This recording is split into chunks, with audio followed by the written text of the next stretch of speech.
siang para Dewan Juri, nama saya Vanestan dan saya dari sekolah SMK Pelita 4 dan saya akan mulai argumen saya dalam 3, 2, 1. Pada kesempatan kali ini saya berdiri di pihak kontra terhadap penerapan sistem student loan. Menurut kami sistem ini bukanlah solusi terbaik untuk meningkatkan akses pendidikan tinggi.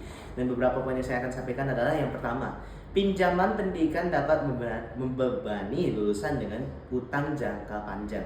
Maksud saya dengan utang jangka panjang adalah beberapa dari mahasiswa dan juga siswa-siswi yang mendapatkan yang namanya student loan atau penerapan pendidikan pinjaman pada kali ini adalah beberapa dari mereka itu tidak dapat membayar utang yang mereka sudah mendapatkan dari pemerintah gitu. Jadi itu bisa membebani lulusan dengan utang yang jangka panjang, bisa merusak mental mereka. Nah, yang kedua itu tidak semua lulusan langsung mendapatkan pekerjaan tetap setelah kuliah. Nah, yang namanya dalam negeri, dalam suatu negara itu pasti yang namanya setelah lulusan itu nggak semuanya itu bisa mendapatkan pekerjaan.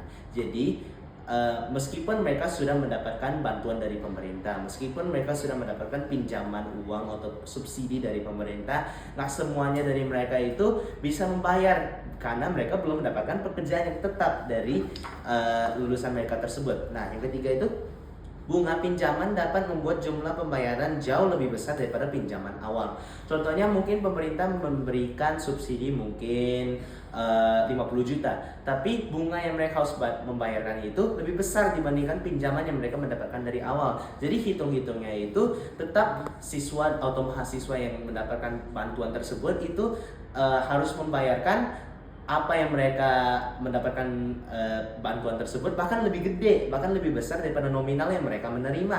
Nah, sistem student loan dapat menimbulkan stres finansial dan tekanan mental bagi anak muda. Anak muda zaman now itu udah stres dengan yang namanya pendidikan mereka, apa yang mereka harus melakukan. Dengan itu mereka ditambahkan dengan beban finansial, beban yang mereka sebenarnya tidak mau mendapatkan tapi mendapatkan dari pemerintah gitu, dan itu bisa membuat mungkin stres, mungkin tekanan mental, mungkin hal tersebut.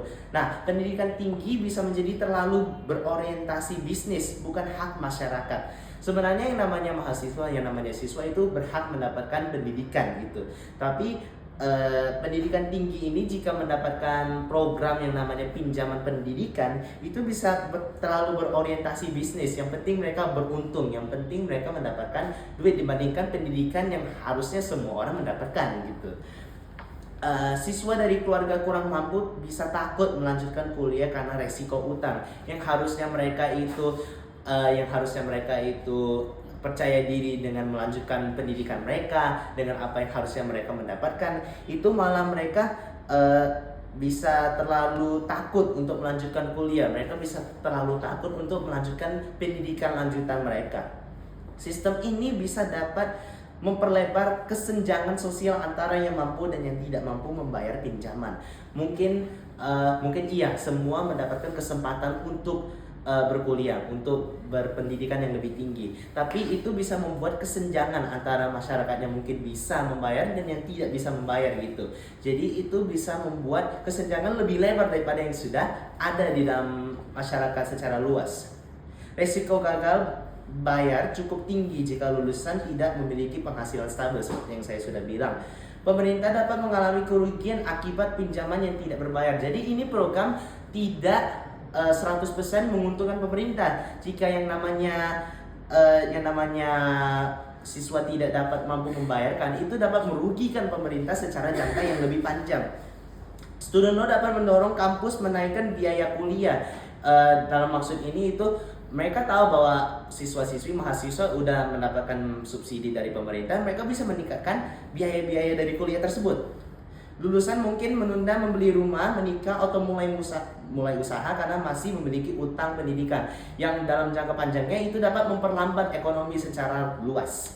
Kondisi lapangan kerja dan gaji di negara berkembang belum tentu sesuai dengan sistem pembayaran student loan. Yang ke-13 itu biaya siswa dan bantuan pendidikan dinilai lebih aman dibanding sistem berbasis utang. Dalam proposi yang disampaikan oleh pemerintah, oleh pihak yang dapat mendukung ini, itu sistem pinjaman. Kalau biaya siswa itu secara total itu ditanggung oleh pemerintah. Jadi yang kita sarankan itu kepada pemerintah itu yang namanya beasiswa, mungkin tidak secara lebih lebar, tidak secara seluas yang namanya mekanisme pendidikan pinjaman, tapi itu dapat memberikan dampak yang lebih positif secara luas gitu. Pendidikan seharusnya membantu masa depan siswa, bukan menambah biaya finansial bertahun-tahun. Jadi harusnya pemerintah itu mendukung yang namanya siswa, yang namanya mahasiswa, yang namanya pendidikan, itu malah membebani biaya finansial bertahun-tahun dan juga pada jangka panjangnya gitu. Sistem dari negara lain belum tentu cocok diterapkan pada kondisi ekonomi dan sosial di sini. Dikarenakan Mosi ini berkata bahwa Dewan ini mendukung penerapan sistem mekanisme di Indonesia. Jadi yang namanya Indonesia itu kita tidak bisa menyimpulkan bahwa apapun yang terjadi di negara lain itu bisa diterapkan di sini, karena mungkin budayanya beda, sosial ekonominya juga beda, sistem pemerintahan kita juga beda. Saya ingin tutup dengan pendidikan seharusnya menjadi jalan untuk meraih masa depan yang lebih baik, bukan awal dari tekanan finansial. Oleh karena itu, demikianlah argumen saya. Terima kasih.